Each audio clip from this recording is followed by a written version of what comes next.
ಸಂಚಾಲಕರು ಆಗಿರುವಂಥ ಶರಣಜೀವಿಗಳಾದ ವಿಶ್ವನಾಥಪ್ಪ ಬಿರಾದಾರ್ ಅವರಿಗೂ ಮತ್ತು ನಾಗಶೆಟ್ಟಿ ಚೋಳ, ನಮ್ಮ ಚಾಕಾಪುರದಿಂದ ಬಂದಿರುವಂಥ ಶಾಂತಪ್ಪ ಅವರಿಗೂ, ನಿರಗಳೆ ಅವರಿಗೂ, ಗುಂಡಪ್ಪ ಸಂಗಮ್ಕರ್ ಅವರಿಗೂ, ಎಲ್ಲ ಇಲ್ಲಿ ನೆರೆದಿರುವಂಥ ಎಲ್ಲ ಶರಣ ಬಳಗಕ್ಕೂ ಸರ್ವರಿಗೂ ಶರಣಾರ್ಥಿಗಳು. ಬಂಧುಗಳೇ,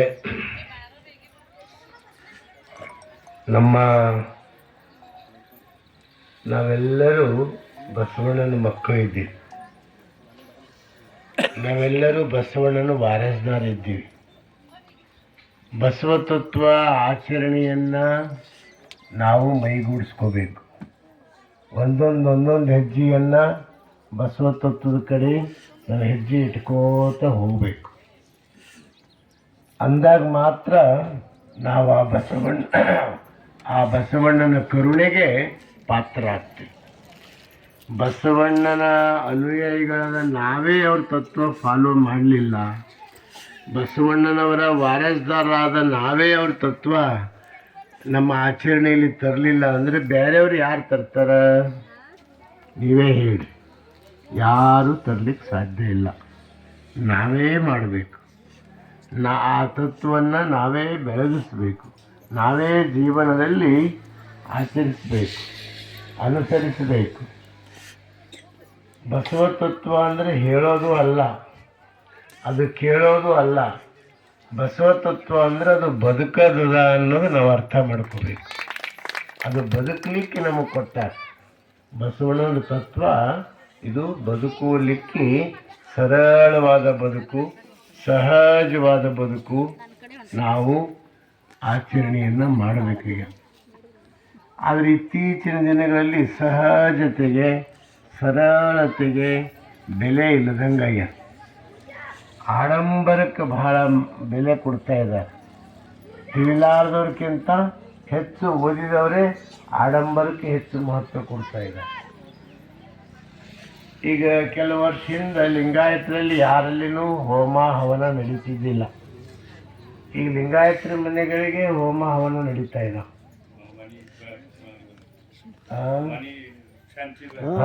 ಮನೆ ಶಾಂತಿ ಇದೆ. ನಮ್ಗೇನು ಮಾಡತ್ತಾರ? ಯಪ್ಪ ಮನೆ ಶಾಂತಿ ಇದೆ ಬರ್ರಿ ಅಂತ. ಏನು ಅಂದ್ರೆ ಅದಕ್ಕೆ ಒಂದಿನ ಮುಂಚೆ ಹೇಳ್ತಾರೆ. ನಾವು ಆಗೋತೆ ಅದನ್ನು ತಿಳ್ಕೊಂಡು ಹೋಯ್ತೀವಿ. ನಮ್ಗಿಟ್ಟು ಪೂಜೆ ಮಾಡಿಸಿ ನಮ್ಗೆ ಬಿಟ್ಟು ಬಿಡ್ತಾರೆ. ಮರುದಿನ ಧಾಮ್ ಧೂಮ್ ಮನೆ ತುಂಬ ಹೊಗೆ ಹಾಕಿ ಬೆಟ್ಟ ಟೋಪ್ ಮಾಡಿ ಎಲ್ಲ ಮಾಡ್ತಾರೆ. ಹೀಗೆಲ್ಲ ಮಾಡ್ತಾ ಇದ್ದಾರೆ. ಇದು ಒಳ್ಳೆಯ ಬೆಳವಣಿಗೆ ಅಲ್ಲ. ಈ ಕಡೆ ಬಸವ ತತ್ವ ಹೆಚ್ಚೆಚ್ಚು ಪ್ರಚಾರ ಮಾಡ್ಬೇಕು ಅಂತ ನಾವು ತಿಳ್ಕೊತೀವಿ. ಆದರೆ ನಮ್ಮ ಆಚರಣೆಗಳು, ನಮ್ಮ ನಡವಳಿಕೆಗಳು ಮತ್ತು ಹಿಂದಕ್ಕೆ ಹೋಗ್ತಾ ಇದ್ದೀವಿ. ಬಹುತೇಕ ಒಂದು 10-15 ವರ್ಷದಿಂದ 20 ವರ್ಷದಿಂದ ಎಲ್ಲಿನೂ ಲಿಂಗಾಯತರ ಮನ್ಯಾಗ ಹೋಮ ಯಜ್ಞ ನಡೀತಿದ್ದಿಲ್ಲ. ಭಾಳ ಅಂದ್ರೆ ರುದ್ರಾಭಿಷೇಕ ಅದು ಇದು ಮಾಡ್ತಿದ್ರು ಅಷ್ಟೇ. ಆದರೆ ಇವತ್ತೆಲ್ಲರ ಮನೇಲಿ ಹೋಮ ಮಾಡ್ತಾ ಇದ್ದಾರೆ. ಇದು ಲಿಂಗಾಯತರು ಆಚರಿಸುವಂಥ ಹೋಮ ಮಾಡೋದು ನಮ್ಮದು ಪದ್ಧತಿ ಅಲ್ಲ, ನಮ್ಮ ನಿಯಮ ಅಲ್ಲ, ನಮ್ಮ ತತ್ವ ಅಲ್ಲ. ಅದಕ್ಕೆ ಪ್ರಸಾದ ಪದಾರ್ಥ ಕೆಡಿಸಬಾರ್ದು ಅಂತ ಶರಣರು ಹೇಳ್ಯಾರ. ಒಂದು ಈ ವಾರದ ಮಲ್ಲಪ್ಪ ಅಂತ ಇದ್ರು, ವಾರದ ಬಾಬಾ ಸಾಹೇಬರು ತಂದೆ. ವಾರದ ಮಲ್ಲಪ್ಪ ಆಗಿನ ಕಾಲದಾಗ ಜಗತ್ತಿನ 10 ಮಂದಿ ಶ್ರೀಮಂತರಲ್ಲಿ ಅವರು ಒಬ್ಬರು ಶ್ರೀಮಂತರಂತ. ಅವ್ರ ಮನೆ 24 ತಾಸು ಕಬ್ಬಿಂದು ಗಾಣ ನಡೀತಿತ್ತಂತ. 24 ತಿಂಗಳ 12 ತಿಂಗಳು ನಡೀತಿತ್ತಂತ. ಹಗಲು ರಾತ್ರಿ ಕೂಡ. ಭಾಳ ದೊಡ್ಡ ಶ್ರೀಮಂತರು ಆಗಿನ ಕಾಲ, ಸಮಾಜದ ಭಾಳ ದೊಡ್ಡ ಮುಖಂಡರು. ಅವ್ರಿಗೆ ಮಕ್ಕಳು ಇರಲಿಲ್ಲ. ಅವರು ಯಾರೋ ನೀ ಹೋಮ ಮಾಡು ಮಕ್ಕಳಾಗ್ತವ ಅಂತ ಹೇಳಿದರು. ಅವರು ಹೋಮ ಮಾಡಲಿಕ್ಕೆಲ್ಲ ರೆಡಿ ಮಾಡಿದರು. ಅದು ಎಲ್ಲ ನಡೆದಿತ್ತು, ಪೂಜೆ ನಡೆದಿತ್ತು. ಆವಾಗ ವೀರೇಶ್ ಶರಣರಿಗೆ ಗೊತ್ತಾಯಿತು. ವೀರೇಶ್ ಶರಣರು ಓಡ್ತಾ ಬಂದು, ಏನಪ್ಪ ವಾರದ ಏನು ಮಾಡ್ತಾ ಇದ್ದೀವಿ ಅಂತೇಳಿ. ಆವಾಗ ಗುರುಗಳು ಹಿಂಗೆ ಹೇಳ್ಯಾರ, ನಾನು ಮಾಡ್ಲತ್ತೀನಿ. ಇಲ್ಲ, ಇದು ಮಾಡೋದು ಒಳ್ಳೇದಲ್ಲ, ನಾನೇ ನಿನ್ನ ಮಗ ಆಯ್ತೀನಿ, ನೀ ಅದೆಲ್ಲ ಮಾಡ್ಲಿಕ್ಕೆ ಹೋಗಬೇಡ ಅಂತ ಅವ್ರು ಹೇಳಿದ್ರಂತ. ನಿನ್ನ ಮಕ್ಕಳು ಆಗ್ತಾವ ಅಂತ ಹೇಳಿದ್ರಂತ. ಇಲ್ಲ ಅಂದ್ರೆ ನೀ ಅದು ಮಾಡ್ತಾನೆ ಅಂದ್ರೆ ನಾನೇ ಅದ್ರಾಗ ಚಿಡಿತೀನಿ ನೋಡು ಅಂಥೇಳಿ ಅದರಲ್ಲಿ ಚಿಡಿಲಿಕ್ಕೆ ಅವ್ರು ಹೋದ್ರಂತ. ಇಲ್ಲ, ನನ್ನ ಕಡೆ ತಪ್ಪಾಯಿತು, ನಾನು ಇಲ್ಲಿಗೆ ನಿಲ್ಲಿಸ್ತೀನಿ ಅಂತ ಹೇಳಿದ್ರು. ಅವಾಗ ಅವ್ರಿಗೆ ಮುಂದೆ ಬಾಬಾ ಸಾಹೇಬರು ಒಬ್ಬ ಮಗ, ವಾರದ ಬಾಬಾ ಸಾಹೇಬರು ಒಬ್ಬ ಮಗ ಹುಟ್ಟಿದ್ರು. ಹಾಗೆ ನಾವು ಜೀವನದಾಗ ಅದು ನಮ್ಮ ತತ್ವದ ಆಚರಣೆ ಇಲ್ಲ. ಹಿಂದೆ ನಮ್ಮ ಸಲುವಾಗಿ ಬಸವಾದಿ ಶರಣರು ತಮ್ಮ ಪ್ರಾಣವನ್ನು ಅರ್ಪಿಸಿ ತಮ್ಮ ಬಲಿದಾನ ಕೊಟ್ಟು ನಮಗಾಗಿ ವಚನ ಸಾಹಿತ್ಯ ಉಳಿಸ್ಕೊಟ್ಟಾರ. ನಮ್ಗೆ ಆಸ್ತಿಯನ್ನು ಬಿಟ್ಟು ಹೋಗ್ಯಾರ. ಆ ಪ್ರಕಾರ ನಾವೆಲ್ಲರೂ ನಡಿಲಿಕ್ಕೆ ಪ್ರಯತ್ನ ಮಾಡಬೇಕು. ಇಂಥ ಮೂಢನಂಬಿಕೆ, ಕಂದಾಚಾರ, ಅರ್ಥವಿಲ್ಲದ ಆಚರಣೆಗಳು ನಾವು ಮಾಡಬಾರ್ದು. ನಮ್ಮ ನಿಜ ಜೀವನದಲ್ಲಿ ನಾವು ಬಸವ ತತ್ವವನ್ನು ಅದು ಸಹಜವಾದಂಥ ಅರ್ಚನೆ, ಅರ್ಪಣೆ, ಅನುಭವ. ಬಸವಣ್ಣವ್ರು ಏನು ಹೇಳ್ತಾರೆ, ಮೊದಲನೇದು ಏನು ಮಾಡಪ್ಪ, ನೀನು ನಿತ್ಯ ಲಿಂಗ ಪೂಜೆ ಮಾಡೋದು ಕಲಿ ಅಂತ ಹೇಳಿದ್ರು. ನೀ ಲಿಂಗ ಪೂಜೆ ಮಾಡಿದ್ರೆ ಏನಾಯ್ತದ, ಎಂಥ ಕಷ್ಟನೇ ಬರಲಿ, ಎಂಥ ಸಮಸ್ಯೆನೇ ಬರಲಿ, ಶಾಂತ ಮನಸ್ಸಿನಿಂದ ಎದುರಿಸುವಂಥ ತಾಕತ್ತು, ಶಕ್ತಿ ನಮಗೆ ಬರ್ತದೆ. ಅಂಥ ಶಕ್ತಿ ಲಿಂಗ ಪೂಜೆಯಲ್ಲದ. ಏನೇ ಸಮಸ್ಯೆಗಳು ಬರಲಿ, 100 ಬರಲಿ, 1000 ಸಮಸ್ಯೆಗಳು ಬರಲಿ, ಏನು ಬಂದರೂ ನಮ್ಮ ಮನಸ್ಸು ಆ ಲಿಂಗ ಪೂಜಾ ಬಲ ಇತ್ತಂದ್ರೆ ನಮ್ಮ ಮನಸ್ಸು ಶಾಂತವಾಗಿ ನಾವು ಎದುರಿಸ್ತೀವಿ. ಆ ಸಮಸ್ಯೆಗಳೆಲ್ಲ ತಂತಾನೇ ದೂರ ಆಗ್ತಾವೆ. ಅದಕ್ಕೆ ನಾವೆಲ್ಲ ಏನು ಮಾಡಬೇಕು ಅಂದ್ರೆ ಸ್ವಲ್ಪ ಲಿಂಗ ಪೂಜೆ ಮಾಡೋದು, ಅರ್ಚನೆ ಮಾಡೋದು ಕಲಿಬೇಕು. ಇನ್ನೊಂದು ಮಾತೇನು ಹೇಳಿದ್ರು, ಸ್ವಲ್ಪ ಇದನ್ನು ನಾವು ವಚನಗಳನ್ನ ಓದೋದು ಬಿಟ್ಟಿದ್ರಿಂದಲೇ ನಾವು ಬೇರೆ ಬೇರೆ ಆಚರಣೆಗಳು ನಮ್ಮಲ್ಲಿ ಬರ್ಲತ್ತವೆ. ಅದಕ್ಕೆ ಸ್ವಲ್ಪ ವಚನಗಳನ್ನು ಓದ್ತಾ ಹೋಗ್ಬೇಕು. ವಚನಗಳು ಓದ್ತಾ ಹೋದಂಗೆ ನಮಗೊಂದು ಒಳ್ಳೆಯ ಮಾತುಗಳು ನಮಗೆ ಸಿಗ್ತಾವ. ನಮ್ಮ ಆಚರಣೆ ಹೆಂಗೆ ನಡೆದದ, ವಚನ ಏನು ಹೇಳ್ತದ ಅನ್ನೋದು ನಮಗೆ ಅಲ್ಲಿ ಮನಸ್ಸಿಗೆ ಚುಚ್ಚಿತು. ಅದಕ್ಕೆ ನಾವು ವಚನಗಳನ್ನು ಓದಬೇಕು, ವಚನಗಳನ್ನು ಓದ್ತಾ ಇರಬೇಕು. ಇದನ್ನು ವಚನಗಳು ಓದಿ ಒಂದು ಒಳ್ಳೆಯ ಮಾತು ಬದುಕಿನಲ್ಲಿ ಪರಿವರ್ತನೆ ಆಗ್ತದೆ. ಒಂದು ಒಳ್ಳೆಯ ಮಾತು ಜೀವನದಲ್ಲಿ ಬದಲಾವಣೆ ತರ್ತದೆ. ನಿಮಗೊಂದು ಘಟನೆ ಹೇಳ್ತೀನಿ. ಇಂಥದ್ದೊಬ್ಬರು ಗುರುಗಳು ಟ್ರೈನಿಂಗ್ ನಡೆದಿರು. ಅಲ್ಲೊಬ್ಬ ಜೀವನದಾಗ ನಿರಾಶೆ ಆಗಿ ಏನೋ ಘಟನೆ ಆಗಿ ಆ ಟ್ರೈನ್ದಾಗ ಬಿದ್ದು ಆತ್ಮಹತ್ಯೆ ಮಾಡ್ಕೋಬೇಕು ಅಂತ ಅಲ್ಲಿ ಹಿಂಗೆ ದಂಡಿ ಓಡಾಡ್ತಾ ಇದ್ದ. ಇವ್ರು ಹೋಗೋ ಟ್ರೈನ್ ಅಲ್ಲಿ ನಿಂತಿತ್ತು. ಟ್ರೈನ್ ಬಿಡೋ ಟೈಮ್ ಆಗಿತ್ತು. ಗುರುಗಳು ಒಳಗೆ ಟ್ರೈನಿಗೆ ಏರೋರಿದ್ರು. ಅವನಿಗೆ ನೋಡಿದ್ರು, ಅವ್ನ ಮುಖ ನೋಡಿದ್ರೆ ಇವರು ಆತ್ಮಹತ್ಯೆ ಮಾಡ್ಕೊಳ್ಳೋಕ್ಕೆ ಪ್ಲ್ಯಾನ್ ಮಾಡ್ಲತ್ತಾನ ಅಂತ ಅವ್ರಿಗೆ ತಿಳಿಯಿತು. ಇವನಿಗೆ ಉಪದೇಶ ಮಾಡ್ಕೋತ ಕೂಡ್ತೀನಿ, ಟ್ರೈನ್ ಹೋಯ್ತು. ಟ್ರೈನ್ದಾಗ ಏರ್ತೀನಿ, ಟ್ರೈನ್ ಬಿಟ್ಟು ಕೂಡಲೇ ಅವತ್ತು ಜಂಪ್ ಮಾಡಿ ಹಿಡಿದು ಆತ್ಮಹತ್ಯೆ ಮಾಡ್ಕೋತಾನೆ. ಹೆಂಗೆ ಮಾಡೋದಪ್ಪ ಅಂತ ಅವರು ಆಲೋಚನೆ ಮಾಡಿದ್ರು, ಹೆಂಗೆ ಮಾಡೋದು. ಗುರುಗಳು ಏನು ಮಾಡಿದ್ರು, ಟ್ರೈನ್ ಏರ್ತಾನೆ ಅವನಿಗೆ ಕರೆದ್ರು. ತಮ್ಮ ಈ ಕಡೆ ಬಾರೋ ಓಡು ಅಂದು. ಅದು ಯಾಕೋ ಗುರುಗಳು ಕರ್ಲತ್ತಾರಂತ ಓಡ್ಕೋತ ಬಂದ. ಯಾಕ್ರಿ ಗುರುಗಳು ಯಾಕ್ರಿ? ಅವನ ಹಣೆ ನೋಡಿದ್ರು.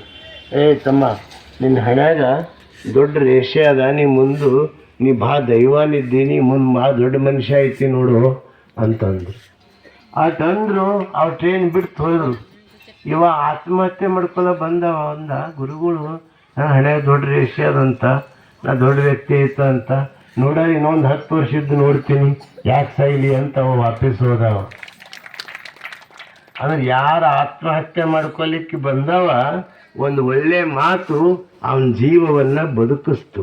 ಹಂಗೆ ಒಂದು ವಚನದ ಸಾಲು ನಮ್ಮ ಬದುಕಿನಲ್ಲಿ ಅಳವಡಿಸ್ಕೊಂಡ್ರೆ ನಮ್ದೆಲ್ಲ ಗಂಡಾಂತರಗಳೆಲ್ಲ ತಪ್ಪುತ್ತವ ಅನ್ನೋದು ನಾವು ಯಾರೂ ಮರಿಬಾರ್ದು. ಅದಕ್ಕೆ ಅಂಥ ಬದುಕನ್ನು ನಾವು ಅಳವಡಿಸ್ಕೊಳ್ಬೇಕು. ಬಸವ ಗುರುವಿನ ರಕ್ಷೆ, ವಚನಗಳ ಓದು, ಇಷ್ಟಲಿಂಗ ಪೂಜೆ, ಈ 3 ಮಾತುಗಳನ್ನು ನೀವು ನೆನಪಿಟ್ಕೊಂಡ್ರೆ ನಮ್ಮ ಬದುಕು ಸಾರ್ಥಕ ಆಗ್ತದೆ, ನಮ್ಮ ಬದುಕು ಹಸನಾಗ್ತದೆ, ನಮ್ಮ ಬದುಕು ಸುಂದರ ಆಗ್ತದೆ. ದೇವರಿಗೆ ಏನು ಬೇಕಾಗ್ಯದ್ರಿ? ಭಾವಶುದ್ಧಿ. ನಮ್ಮ ಭಾವ ಹೆಂಗಿರಬೇಕು? ಶುದ್ಧ ಇರಬೇಕು. ಒಳಗೆ ಕಲ್ಮಶ ಇರಬಾರ್ದು, ಒಳಗೆ ಕಚರ ಇರಬಾರ್ದು. ಒಳಗೇನೂ ಮಿಶ್ರ ಇರಬಾರ್ದು. ಯಾರ ಭಾವನೆ ಶುದ್ಧ ಇರ್ತದಲ್ಲ ಅಲ್ಲಿ ದೇವರು ಒಲುಮೆ ಇರ್ತದೆ. ಅದಕ್ಕೆ ಅಕ್ಕ ಮಹಾದೇವಿ ಹೇಳ್ತಾರೆ, ಭಾವ ಶುದ್ಧವಿಲ್ಲದವರಲ್ಲಿ ಧೂಪ ಧ್ವಗಿಯ ನೊಲ್ಲೆಯ್ಯ ನೀನು. ಯಾರ ಭಾವನೆ ಶುದ್ಧ ಇರ್ತದೋ ಅಲ್ಲಿ ದೇವರು ಲಿಂಗಯ್ಯನಿಗೆ ಧೂಪ ಸ್ವೀಕಾರ ಮಾಡ್ತಾರ. ಯಾರ ಭಾವ ಅಶುದ್ಧ ಇರ್ತದ, ಯಾರ ಭಾವನೆಯಲ್ಲಿ ಕಲ್ಮಶ ಇರ್ತದ ಎಂದು ಅಲ್ಲಿ ದೇವರು ಅಲ್ಲಿ ಒಲಿಯಂಗಿಲ್ಲ. ಅದಕ್ಕೆ ಭಾವ ಶುದ್ಧ ಇರಬೇಕಂತ. ನಿಮಗೊಂದು ಸಣ್ಣ ಉದಾಹರಣೆ ಹೇಳ್ತೀನಿ. ಒಬ್ಬರು ಈ ಶಂಕರಲಿಂಗ ಸ್ವಾಮಿಗಳಂತ ಒಬ್ಬರು ಗುರುಗಳು ದಿನ ನದಿಗೆ ಹೋಗಿ ಸ್ನಾನ ಮಾಡಿ ನದಿ ದಂಡಿ ಕುಂತು ಧ್ಯಾನ ಮಾಡ್ತಿದ್ರು. ಒಂದು ತಾಸು ಧ್ಯಾನ ಮಾಡಿ ಆಶ್ರಮಕ್ಕೆ ಬರ್ತಿದ್ರು. ನಿತ್ಯದ ಒಂದು ದಿನಚರಿ ಇತ್ತು. ಅವರು ಶಾಂತ ಏಕಾಗ್ರತೆಯಿಂದ ಧ್ಯಾನ ಮಾಡಾಗ ಮ್ಯಾಲ ಪಾರಿವಾಳ ಕೂಡ್ತಿದ್ದವ್ರಿ. ಎಡಕ್ಕ ಬಲಕ್ಕ ಮ್ಯಾಲ ಕೆಳಗ ಎಲ್ಲ ಕಡೆ ಭುಜದ ಮೇಲೆ ಪಾರಿವಾಳಗಳು ಕೂಡ್ತಿದ್ದು ಅವು ಹಾರು ಹೋಗ್ತಿದ್ದು. ಇವ್ರ ಚಿತ್ತ ಧ್ಯಾನದಾಗ ಮಗ್ಗನಾಗ್ತಿತ್ತು. ಒಬ್ಬರು ನೋಡಿದ್ರು, ದಿನ ಹೋಗೋ ಬರೋರು ಇರ್ತಿರು, ನೋಡ್ತಿದ್ರು. ಒಬ್ಬ ಅವ್ರ ಸ್ನಾನಕ್ಕೆ ನಡೆದಿರು, ನಮಸ್ಕಾರ ಮಾಡಿದವ್ರಿಗೆ ಸಾಷ್ಟಾಂಗ ಹಾಕಿದ, ಗುರುಗಳೇ ನನ್ನೊಂದು ವಿನಂತಿ ಅದ್ರಿ, ನನ್ನೊಂದು ಇಚ್ಛೆ ಅದ. ಏನಪ್ಪ ನಿಮ್ಮ ಇಚ್ಛೆ? ಏನಿಲ್ಲ, ನಿಮ್ಮ ತಲೆ ಮೇಲೆ ಪಾರಿವಾಳಗಳು ಭಾಳ ಕೂಡ್ತಾವ, ಭುಜದ ಮೇಲೆ ಕೂಡ್ತಾವ, ತಲೆ ಮೇಲೆ ಕೂಡ್ತಾವ, ನಿಮ್ಮ ತಲೆ ಮೇಲೆ ಕೂಡ್ತಾವ, ಎಲ್ಲ ಕಡೆ ಕೂಡ್ತಾವ. ನನಗೆ ಒಂದು ಪಾರಿವಾಳ ಜೊತೆಗೆ ಅದ, ದಯಮಾಡಿ ನಿಮ್ಮ ಒಂದು ಪಾರಿವಾಳ ನನಗೆ ತಂದು ಕೊಡ್ರಿ ಅಂತ ಹೇಳ್ದ. ಯಾರು ಹೇಳಿದ್ರಿ? ಭಕ್ತ ಹೇಳ್ದ. ಈ ಭಕ್ತಿನ ಬಿಡ್ಯಾಕೆ ಗುರುಗಳು ಬೀಳ್ಬೇಕಾಯ್ತು. ಅವಾಗ ಅವ ಭಕ್ತ ಏನು ಮಾಡಿದ, ಆಯ್ತಪ್ಪ ನಿನ್ನ ಇಚ್ಛೆ ಅಂದ್ರೆ ಆಯ್ತು, ಇವತ್ತು ಪ್ರಯತ್ನ ಮಾಡ್ತೀನಿ ಅಂತ ಹೇಳ್ದ. ಅವತ್ತು ಅವ್ರು ಸ್ನಾನ ಮಾಡಿ ಧ್ಯಾನ ಕುಂತಾಗ ಆ ಪಾರಿವಾಳಗಳು ತಲೆ ಸುತ್ತ ಹಾರಿ ಮ್ಯಾಲ ನಡೆದು ಒಂದೂ ಕೂಡ ಹೋದು. ಸುತ್ತ ತಿರುಗಾಡ್ತಿದ್ದು ಹಾರಿಬಿಡ್ತಿದ್ದು, ಸುತ್ತ ತಿರುಗಾಡ್ತಿದ್ದು ಹಾರಿಬಿಡ್ತಿದ್ದು. ಅವಾಗ ಅವರು ಧ್ಯಾನ ಮುಗೀತು. ಮೂನಲ್ಲಿ ನಾ ತಪ್ಪು ಮಾಡ್ದಿನಲ್ಲ ಅಂತ ಅವ್ರಿಗೆ ಅನಿಸ್ತು. ಯಾಕಂದ್ರೆ ಆವತ್ತು ಅವ್ರ ಭಾವನೆಯಲ್ಲಿ ಏನು ಬಂದಿತ್ತು, ಪಾರಿವಾಳ ಯಾಕೆ ಕೂಡ್ಲಿಲ್ರಿ? ಅವ್ರ ಭಾವನೆಯಲ್ಲಿ ಏನು ಬಂದಿತ್ತು, ಇವತ್ತು ನಾನು ಒಂದು ಪಾರಿವಾಳಕ್ಕೆ ಹಿಡಿಬೇಕು. ಆ ಮನುಷ್ಯನ ಭಾವನೆ ತರಂಗ ಅದು ಸುತ್ತ ಓಡಾಡ್ತಿರ್ತು. ನಮ್ಮ ಮನುಷ್ಯನ ಒಳ್ಳೆ ವಿಚಾರಗಳಿದ್ರು ನಮ್ಮ ಸುತ್ತ ಒಳ್ಳೆ ವಿಚಾರಗಳೇ ಓಡಾಡ್ತಿರ್ತು, ತರಂಗ ಇರ್ತಾವೆ. ನಮ್ಮ ಮನುಷ್ಯನ ಕೆಟ್ಟ ವಿಚಾರಗಳಿದ್ರು ನಮ್ಮ ಸುತ್ತ ಕೆಟ್ಟ ವಿಚಾರಗಳೇ ನಮ್ಮ ಸುತ್ತ ಸುಳಿತಿರ್ತಾವೆ. ಅದಕ್ಕೇನಂತಾರ, ಪ್ರಭಾವಳಿ ಅಂತಾರೆ. ಪ್ರಭಾವಳಿ. ಅದಕ್ಕೆ ಆ ದುಷ್ಟ ವ್ಯಕ್ತಿ ಸುತ್ತ ಯಾವಾಗಲೂ ದುಷ್ಟ ಪ್ರಭಾವಳಿನೇ ಇರ್ತದೆ. ಒಳ್ಳೆ ಶರಣದ ಮಹಾತ್ಮರ ಜೊತೆ, ಅದಕ್ಕೆ ಅಂತಾರೆ ನೋಡ್ರಿ, ಮಹಾತ್ಮರ ಪಾದ ಬೀಳಿ ಕೆಳಗೆ ಪಾದ ಬೀಳಿ ಅಂತ. ಅದೇ ಕಳ್ಳರ ಪಾದ ಬಿದ್ದ ಕೂಡಲೇ ನಾಯಿಗಳು ಬರ್ತಾವೆ ಮೂಸಿ ನೋಡ್ಲಕ್ಕೆ. ಅಂದ್ರೆ ಆ ಪಾದದಲ್ಲಿ ಶಕ್ತಿ ಇರ್ತು. ಆ ಪಾದದಲ್ಲಿ ಮಣ್ಣಾಗ ಅದು ಬೆರೀತು. ಅದಕ್ಕೆ ಅದು ನಾಯಿ ಮೂಸಿ ನೋಡಿ ಅದು ಕಾಳು ಎಲ್ಲೆಲ್ಲಿ ಹೋಗ್ಯಾನ ಅಂಬೋದು ಹಿಡ್ಕೊಡ್ತು. ಹಾಂ, ಅದಕ್ಕೆ ಮಹಾತ್ಮರ ಪಾದ ಒಳಗೆ ಬಿತ್ತಂದ್ರೆ ಅಲ್ಲಿ ದೈವಿ ಶಕ್ತಿ, ಮಹಾತ್ಮರ ತಪಸ್ಸಿನ ಶಕ್ತಿ ಆ ಮನೆಯಲ್ಲೆಲ್ಲ ಸಂಚಾರ ಮಾಡ್ತು, ಆ ಮನೆಯಲ್ಲೆಲ್ಲ ಬೀಳ್ತು. ಅಂದರೆ ಪಾದದಲ್ಲಿ ಅಷ್ಟು ಶಕ್ತಿ ಅದ ಅಂತ ಹಿಂದಿನವರೆಲ್ಲರೂ ಅದಕ್ಕೆ ಪಾದ ಬೀಳಿ ಅಂತ. ಅದಕ್ಕೆ ಯಾರೆಲ್ಲ ಕಳ್ತಾನ ಅದರ ಅಲ್ಮರಿ ಮುಟ್ಟಬೇಡ್ರಿ, ಕೈ ಮುಟ್ಟಬೇಡ್ರಿ, ಇಲ್ಲಿ ಯಾರೂ ಮುಟ್ಟಬೇಡ್ರಿ ಅಂತ ಹೇಳ್ತಾರೆ ನೋಡಿ.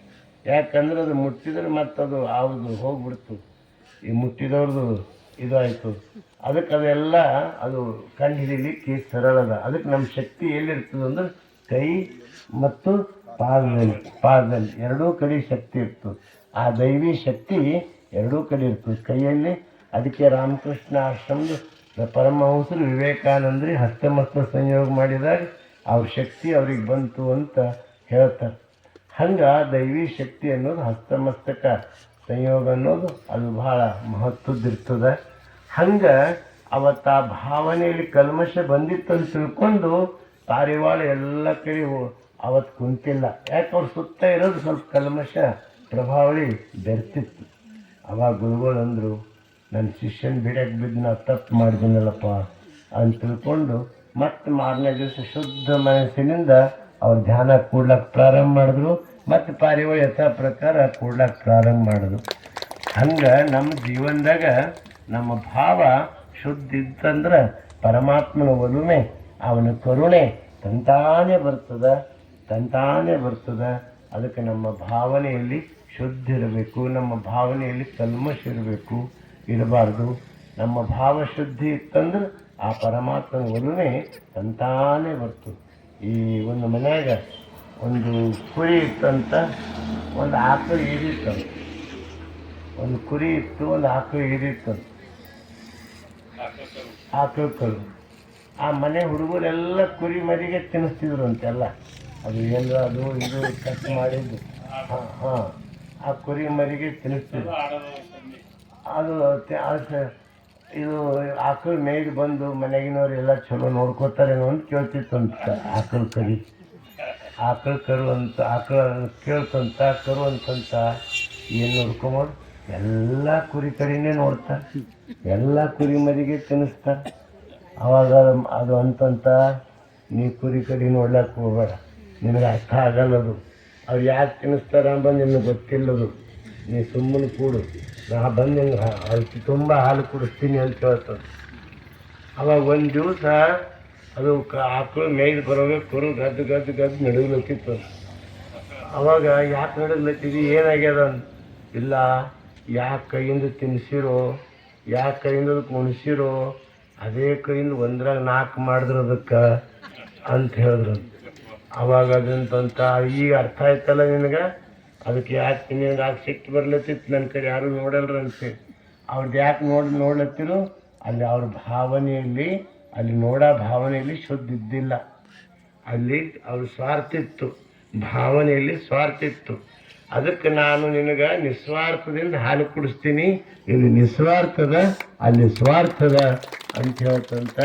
ಹಂಗೆ ನಮ್ಮ ಭಾವನೆಯಲ್ಲಿ ಶುದ್ಧ ಇರಬೇಕು, ನಮ್ಮ ಭಾವ ಶುದ್ಧ ಇರಬೇಕು, ನಮ್ಮ ಭಾವನೆಯಲ್ಲಿ ಕಲ್ಮಶ ಇರಬಾರ್ದು. ಅಂಥ ಒಂದು ತತ್ವವನ್ನು ನಾವೆಲ್ಲರೂ ಆಚರಿಸಿ, ಇನ್ನು ನಮ್ಮ ಅನುಭಾವಿಗಳು ನಮ್ಮ ವಿಶ್ವನಾಥಪ್ಪವರು 4 ಮಾತು ಹೇಳ್ತಾರೆ. ಮತ್ತು ಇವತ್ತು ನೀಲಾಂಬಿಕೆ ತಾಯಿ ಇವತ್ತು ಈ ವರ್ಷ ಸ್ಟೇಜ್ ಎಲ್ಲ ಭಾಳ ಚಂದ ಮಾಡ್ಯಾರ. ಅಲ್ಲೇ ಕಟ್ಟಿ ಮೇಲೆ ಐತಿತ್ತು ವರ್ಷ. ಈ ವರ್ಷದ ಸ್ಟೇಜು ಮುಂದೆ ಕೂಡ್ಲಕ್ಕ ಎಲ್ಲ ಭಾಳ ಚಂದ ಮಾಡ್ಯಾರ. ಅದಕ್ಕೆ ಅವರಿಗೆ ಮತ್ತು ಅಲ್ಲಿ ವರ್ಷ ಎಲ್ಲ ಮಾತಾಜಿಯವರು ಭಾಗನೇ ಬಂದು ಎಲ್ಲ. ಅದಕ್ಕೆ ನಾನು ದೇವಲತ್ತೀನಿ,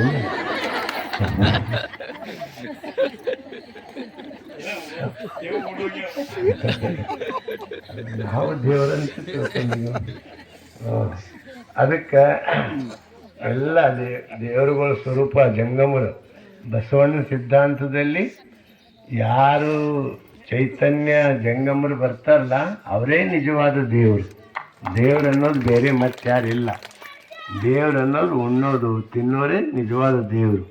ಆ ಉಣ್ಣಾರ್ದ ಲಿಂಗಕ್ಕೆ ಎಡೆ ಹಿಡಿಯಂಗಿಲ್ಲ. ಉಣ್ಣ ದೇವರುಗಳೇ ಎಲ್ಲರೂ ಬಂದಿರಿ. ಈಗೆಲ್ಲ 4 ಒಳ್ಳೆಯ ಅನುಭವ ಆದಮೇಲೆ ಮುಂದೆ ಪ್ರಸಾದ ಮಹಾಪ್ರಸಾದ ಇರ್ತದೆ. ಎಲ್ಲರೂ ಪ್ರಸಾದ ಸ್ವೀಕಾರ ಮಾಡಿರಿ. ಅದಕ್ಕೆ ಇವತ್ತು ಇಲ್ಲಿ ನಮ್ಮ ಬಿರಾದರ್ ಸರ್ 4 ಒಳ್ಳೆಯ ಮಾತು ಹೇಳ್ತಾರೆ. ತಾವು ಯಾರು ಹೇಳ್ಬೇಡ್ರಿ, ಶಾಂತ ರೀತಿಯಿಂದ ಕೂಡ್ರಿ. ಸಮಾಧಾನ ಇನ್ನೊಂದು ಅರ್ಧ ತಾಸು, ಹೆಚ್ಚು ಬೇಡ, ಅರ್ಧ ತಾಸು ಶಾಂತ ಕುಂತು ತಾವೆಲ್ಲ